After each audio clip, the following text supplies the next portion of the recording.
세움으로써 다윗의 가문이 다시금 회복된 것에 대해서 살펴보았습니다.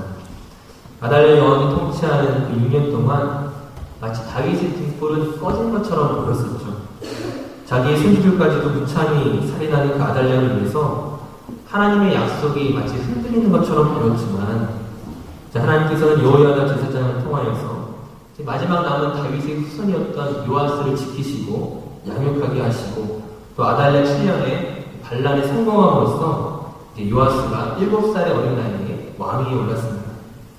여호야다 제사장이 요아스가 1살일 때부터 그를 양육하였으니까, 또한 그 요아스를 왕의 자리에 앉힌 사람이므로 아마 여호야다 제사장이 요아스에게 미치는 영향력은 굉장했을 것입니다. 지난 시간에 살펴봤던 것처럼 여호야다 제사장이 하나님의 약속을 믿고 다윗의 후손을 지키고 아달랴에 대한 반란을 성공한 이후에 하나님의 법도를 지키기 위해서 굉장히 열심히 노력했습니다. 열왕기하 11장 17절 18절 말씀을 한번 같이 공독하도록 하겠습니다. 우리 그 앞에 있는 열왕기하 11장 17절 18절 말씀, 여호야다 제사장의 일들을 행하는지 한번 보도록 하겠습니다. 같이 읽겠습니다. 여호야다가 왕과 백성에게 여호와와 언약을 맺어 여호와의 백성이 되게 하고 왕과 백성 사이에도 언약을 세우게 하되, 온 백성이 바알의 신당으로 가서 그 신당을 허물고 그 제사들과 우상들을 철저히 깨뜨리고 그 제단 앞에서 바알의 제사장 막단을 죽이니라. 제사장이 관리들을 세워 여호와의 성전을 수직하게 하고. 아멘. 여호야다 제사장은 요아스를 왕으로 세운 이후에 하나님과의 언약을 기억하게 하고 우상을 대척하고 성전을 보수하는 일들을 열심으로 하였습니다. 당연히 여호야다 제사장으로부터 그 가르침과 교육을 받는 이 요아스 왕 역시 하나님의 나라에 대한 열심을 가지고 자기 나라를 다스렸던 것을 볼 수가 있습니다. 열왕기하 12장 4절에서 16절까지의 말씀을 보게 되면은 요아스가 무너진 성전을 회복하기 위해서 어떠한 일들을 행했었는지 자세하게 기록을 하고 있습니다. 이 성전을 보수하는 일들이 필요했던 것은 이 당시 솔로몬이 성전을 건축한 지 굉장히 훨씬 넘었을 뿐만 아니라 그 바알 신전은 많은 지원을 받았지만 최근 수십 년 동안에는 하나님의 성전은 아무런 그 지원을 받지 못했었기 때문입니다. 그 역대하 24장 7절 말씀을 보게 되면은 그 아달랴 여왕과 그 아들들이 성전에 횡포를 부리고 그 성물들을 약탈했던 것까지 있었습니다. 이제 이러한 것을 안타깝게 여기는 요아스 왕이 이제 성전을 수리하도록 명령을 했는데, 이 과정은 사실 생각보다 어려웠다는 거예요. 순탄하지가 않았습니다. 열왕기하 12장 6절에서 11절까지 말씀을 한번 교독하여 읽도록 하겠습니다. 성전 보수의 과정이 어떤 과정으로 진행되었는지 열왕기하 12장 6절에서 11절까지 말씀 교독하여 읽겠습니다. 요아스 왕 제23년에 이르도록 제사장들이 성전의 파손한 데를 수리하지 아니하였는지라. 요아스 왕이 대제사장 여호야다와 제사장들을 불러 이르되, 너희가 어찌하여 성전의 파손한 데를 수리하지 아니하였느냐? 이제부터는 너희가 아는 사람에게서 은을 받지 말고 그들이 성전의 파손한 데를 위하여 드리게 하라. 제사장들이 다시는 백성에게 은을 받지도 아니하고 성전 파손한 것을 수리하지도 아니하기로 동의하니라. 제사장 여호야다가 한 구레를 가져다가 그것의 뚜껑에 구멍을 뚫어 여호와의 성문 어디 오른쪽 문 제단 옆에 두매, 여호와의 성문에 가져온 모든 은을 다 문을 지키는 제사장들이 그 궤에 넣어라. 이에 그 궤 가운데 은이 많은 것을 보면 왕이 서기와 대제사장이 올라가서 여호와의 성전에 있는 대로 그 은을 계산하여 공하고, 그 바라본 은을 일하는 자 곧 여호와의 성전을 만든 자의 손에 죽이면 그들은 또 여호와의 성전을 수리하는 목수와 건축하는 자들에게 주고. 아멘. 요아스 왕 제23년에 대제사장 여호야다와 제사장을 불러서 야단을 치는 장면입니다. 왜 성전을 보수하도록 시켰는데 왜 일들이 제대로 진행되지 않는 것에 대해서 야단을 치는 거죠. 이제 그리고 곧이어서 새로운 계획을 발표하는데, 지금까지는 제사장들이 회계로부터 돈을 타다가 성전을 보수하는 방법을 취했는데, 이제는 제사장들을 거치지 않고 곧장 회계로부터 그 공사를 맡은 자들이 그 모든 비용을 받고 그 감독관들의 지시하에 성전을 보수하기로 한 것입니다. 또한 이전에는 제사장들이 개인적으로 모금을 받았었지만 이제 제사장들이 모금을 받지 못하도록 하고 궤를 만들어서 모든 사람들이 볼 수 있는 곳에 이 궤를 두고 성도들로 하여금 직접 헌금하게끔 하고 또 이 궤가 찼을 때에는 서기관과 제사장이 함께 열어서 계산하도록 한 것입니다. 이것을 통하여 보여주는 것이 무엇입니까? 그 이전에는 제사장들이 그 모든 일들을 맡아서 했었는데 이제 그 제사장이 그 역할에서 빠지게 된 겁니다. 결과적으로 그 제사장들을 신뢰할 수 없다는 것입니다. 제사장들이 사람들로부터 은을 받았지만 그것으로 성전을 수리하는 것이 아니라 자기들의 배를 채운 것으로 인해서 그동안 제사장들이 누렸던 그 권리와 특권들을 다 빼앗아버리고 다른 감독관들에게 맡긴 것이었습니다. 우리가 읽은 본문 밑에 16절에 보게 되면은 이 열왕기하의 저자는 이 감독관들이 성실히 맡은 일들을 감당했다고 이야기하고 있습니다. 즉 제사장들보다 평신도들이 훨씬 모범적으로 일을 잘하고 있는 것입니다. 이렇게 변화된 과정을 통해서 우리가 알 수 있는 사실이 무엇입니까? 어떤 변화를 우리가 발견할 수 있습니까? 여호야다 제사장은 아달랴의 그 통치를 끝내고 난 다음에 바알의 신앙을 허물고 하나님의 성전을 세웠던 굉장히 신앙적이고 개혁적인 인물이었습니다. 하지만 요아스 왕이 이제 왕이 돼서 나라를 다스리는 동안 불과 23년 만에 20여 년이 지난 지금 이 시점에 개혁의 중심 인물이 아니라 어떻게 보면 개혁의 대상으로서 제사장의 위치가 변질되어 있고 전락된 것을 볼 수가 있습니다. 아달랴의 통치 시절에 제사장들이 얼마나 많은 어려움들이 있었습니까?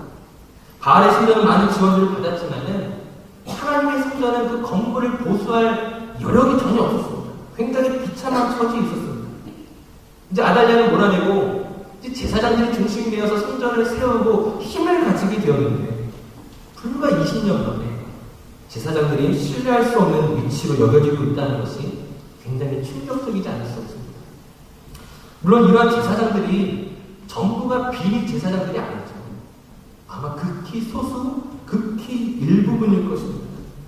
사실 요아스 왕이 새롭게 정칙을 발표했을 때에 다른 모든 제사장들이 그 왕의 정책에 동의했었고 감독관들과 함께 일을 나누어서 할 때에 즉 행정적인 원칙이 세워지기 시작하니까는 그 원칙에 따라서 성전 수리가 잘 되었거든요. 즉 처음에 문제가 있었지만은 그 왕의 명령을 잘 동의하고 잘 따라왔던 것들을 보면은 사실 비리 제사장은 극히 일부분이었을 것입니다. 처음부터 감독만 잘 이루어졌다면 아마 이런 문제는 발생하지 않았을 것입니다. 그럼에도 불구하고 우리가 알 수 있는 것이 무엇입니까? 여호야다 제사장이 하나님을 경외하는 사람이었고 그리고 또 굉장히 개혁적인 사람이었지만 그 제사장 조직 내에서 관행적으로 또는 은밀하게 일어나는 일들에 대해서는 다 알 수 없었고 설령 어느 정도 알았을지라도 그것을 개혁하는 것이 굉장히 어려웠다는 거예요. 오히려 그 바알의 신전을 부수고 그 바알의 제사장을 죽이는 것보다 지금 자기 조직을 내가 속한 조직을 개혁한다는 것이 훨씬 더 어려운 일이었다는 것입니다. 어쨌든 결과적으로 한 번 무너진 신뢰는 굉장히 회복하기가 어려운 것이었습니다.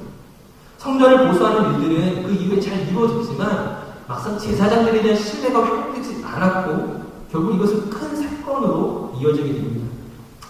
열왕기는 나와 있지 않지만 역대기를 보게 되면 여호야다 제사장이 죽고 난 이후에 요아스 왕이 변합니다. 그 이전에는 성전을 보수하는 일을 시킬 정도로 굉장히 신실했던 왕이 어느덧 바알과 아세라 신상을 섬기고 하나님의 제사장을 죽이는 그런 왕으로 바뀌어버린다는 거예요. 굉장히 이상한 일이었죠. 그러면 역대하 24장 17절에서 21절까지 말씀을 한번 같이 보도록 하겠습니다. 우리 구약성경 687페이지에 있는 역대하 24장 17절에서 21절까지 말씀을 우리 한번 같이 교독하여 읽도록 하겠습니다. 제가 먼저 읽겠습니다.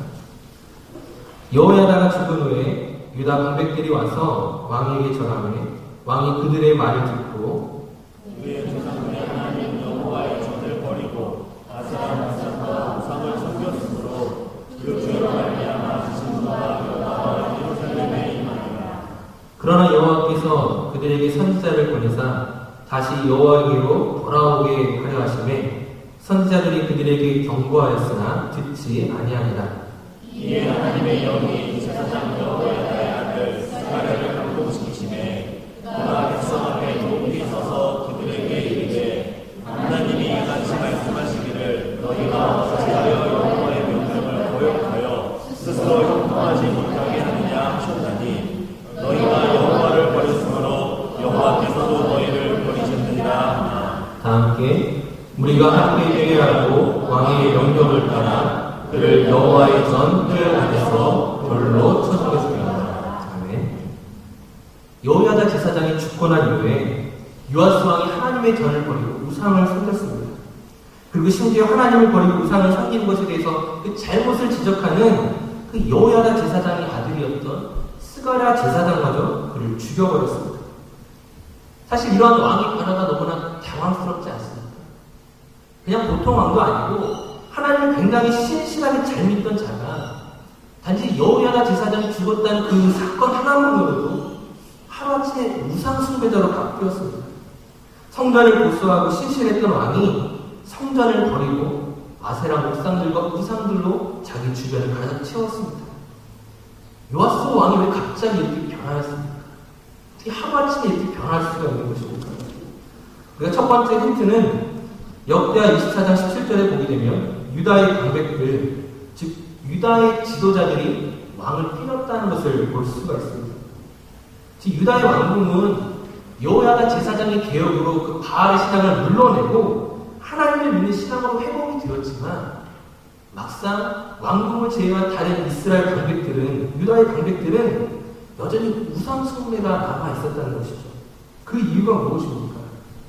오늘 우리가 읽었던 본문 열왕기하 12장 3절 말씀을 보게 되면은 여호야다 제사장이 신앙적인 개혁을 이루었지만 막상 산당을 제거하지 않았고 일반 백성들은 산당에서 여전히 제사하며 분향하였다고 말하고 있습니다.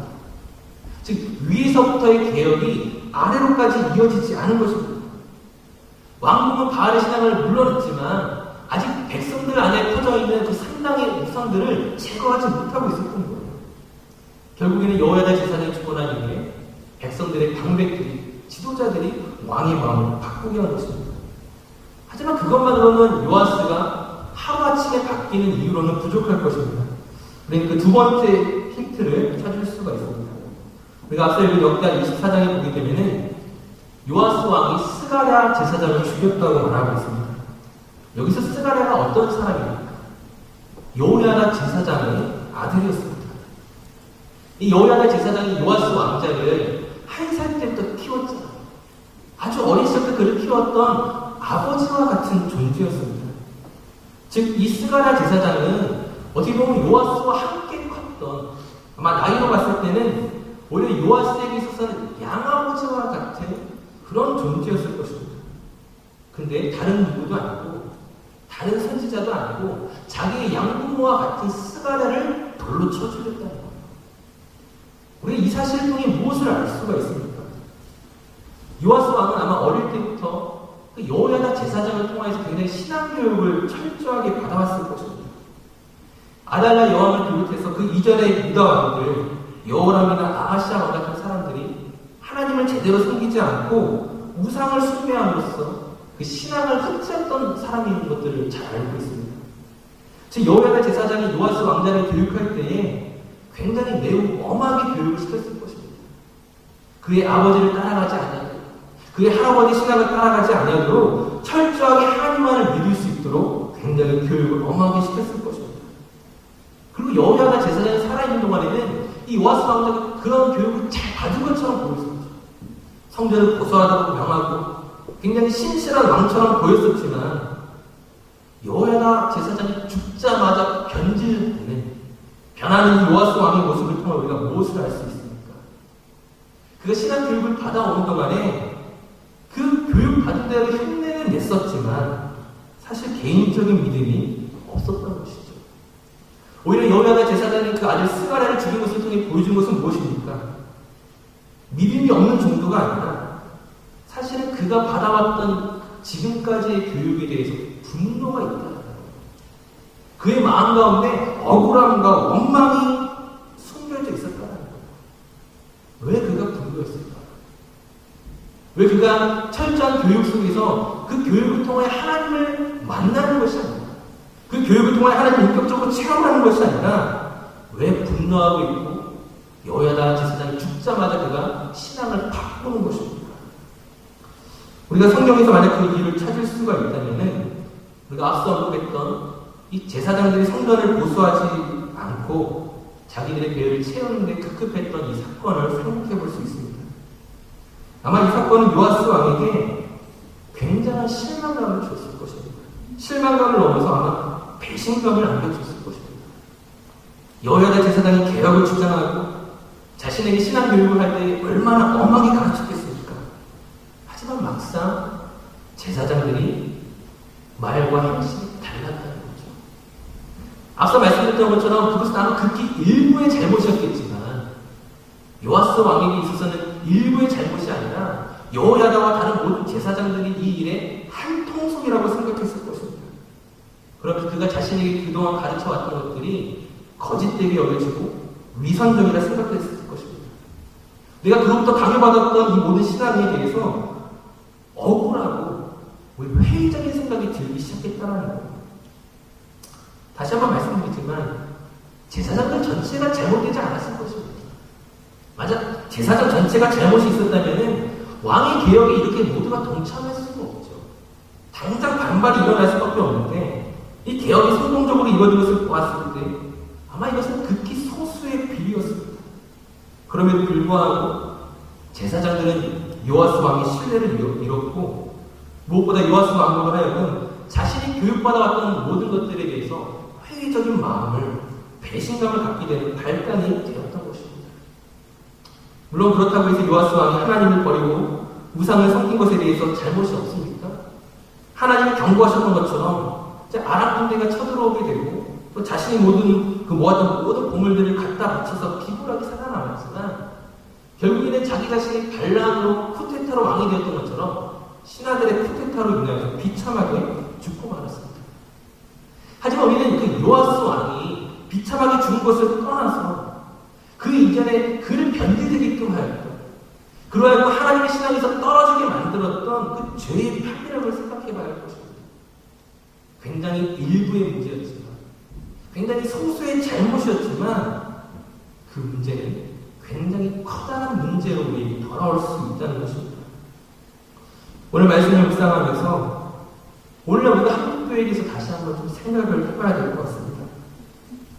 사실 설교를 준비하는 기간에도 이 내일 뉴스에 한국교회 비리 문제가 나오더라고요. 목사가 수십억을 횡령하고 성도와 성도 간의 고소와 고발이 이어지는 뉴스가 매일 뉴스를 장식하는 것들을 보았습니다. 사실 이런 문제가 터져나오는 교회, 이런 문제가 있는 목사님 또는 성도의 문제가 과연 얼마나 되겠습니까? 사실 극히 일부분이죠. 아마 굉장히 소수의 문제였을 것입니다. 대부분의 목사님들이 또 선교사님들이 또 장로님과 권사님과 우리 성도들이 그 신앙을 지키고 말씀대로 살기 위해서 얼마나 애쓰고 얼마나 노력하고 있습니까? 하지만 세상에 비추어지는 모습은 99%의 수고와 애씀과 자선과 섬김과 사랑이 아니라 1%도 채 되지 않은 사람들의 심각한 문제가 마치 교회 전체의 문제인 것처럼 보도되고 있다는 것이죠. 우리가 이 사건 속에서 어떤 태도를 보여야 되겠습니까? 그건 그 교회의 문제고 우리 교회는 괜찮아, 이렇게 말할 수 없다는 거예요. 야, 니네는 왜 그러냐? 왜 이렇게 사고가 터지냐? 우리 교회는 아무런 문제가 없는데 이렇게 말해서는 안 된다는 거예요. 교회가 세상보다 깨끗해야 되고 정직해야 되고 순수해야 됩니다. 그리스도인이 세상보다 더 도덕적이어야 되고 법 없이도 살 수 있어야 되죠. 그러나 그것은 나만 잘하면 된다가 아니라 나는 문제없고 나는 깨끗하고 나는 열심히 살아가니까 나는 구원받고 나는 하나님에게 상을 받고 너의 교회가 문제고 다른 사람의 성도가 문제라고 우리가 말하면 안 된다는 거예요. 왜냐하면 그 하나의 문제가 결국 오늘 나에게까지도 영향을 미칠 수밖에 없다는 것입니다. 우리 새벽 종설의 명성교회만이 아니라 우리 시드니의 교회들이 다 잘 되어야 되고요. 한국 교회가 다 잘 되어야 된다는 거예요. 깨끗하고 순수하게 신앙을 지켜나가야 된다는 거예요. 이를 위해서 우리가 기도하지 않을 수 없다는 것이죠. 물론 언제나 그 출발은 우리 자신을 돌아보는 것에서부터 시작이 됩니다. 신앙을 다음 세대로 전수한다는 것이 얼마나 어렵습니까? 앞서 말씀드렸던 것처럼 요야다 제사장이 그 이전 왕들의 그 잘못과 그 우상 숭배를 알기에 철저하고 엄하게 교육을 했을 것이지만 그 철저한 교육에도 불구하고 그 교육이 마치 위선적인 것처럼 강압적인 것처럼 여겨지고 열매를 맺지 못하는 모습을 보면서 과연 우리가 어떻게 교육을 시켜야 됩니까? 사람의 방법과 생각으로 그 교육이 온전히 전달되지 않는 것들을 보면서 얼마나 난감합니까? 우리의 방법으로만 되는 것이 아니라 하나님 우리 가운데 지혜를 주셔야 되고 우리에게 기도 가운데 그 하나님의 능력들을 체험해야 된다는 것이죠. 오늘 우리가 기도해야 할 것들이 있다면 우리의 자녀와 그 교회 안에 있는 그 어린 다음 세대를 위해 기도해야 할 것입니다. 동시에 이 시드니의 교회와 한국의 교회와 모든 그리스도인들을 위하여서 함께 기도해야 된다는 거예요. 이 두 가지 기도는 서로 다른 기도가 아니라 한 가지 기도라는 거예요. 하나만 붙잡고 기도한다고 해서 되는 것이 아니라 오늘 나의 문제와 이 세상의 문제, 오늘 내 자녀의 문제와 내 밖에 있는 자녀들의 문제에 대해서 함께 기도하지 않으면 우리가 이 세상 가운데 참으로 온전히 서기가 어렵습니다.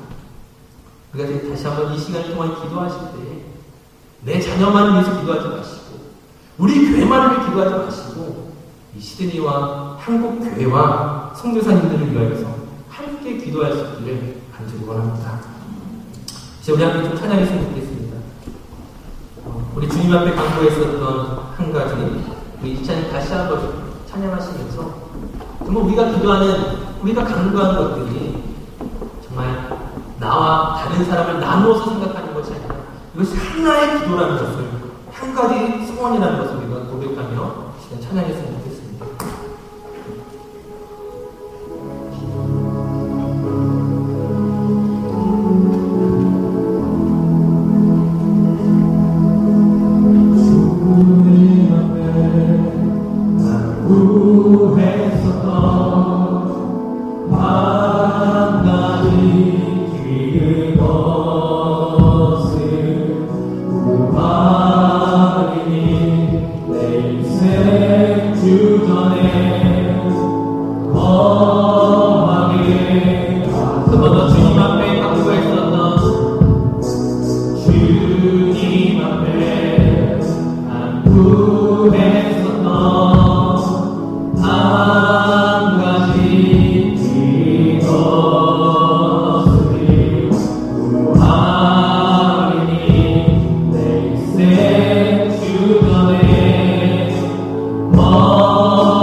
주님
주를 바라보면서 내가 주님 전에서 주 찬양하리라.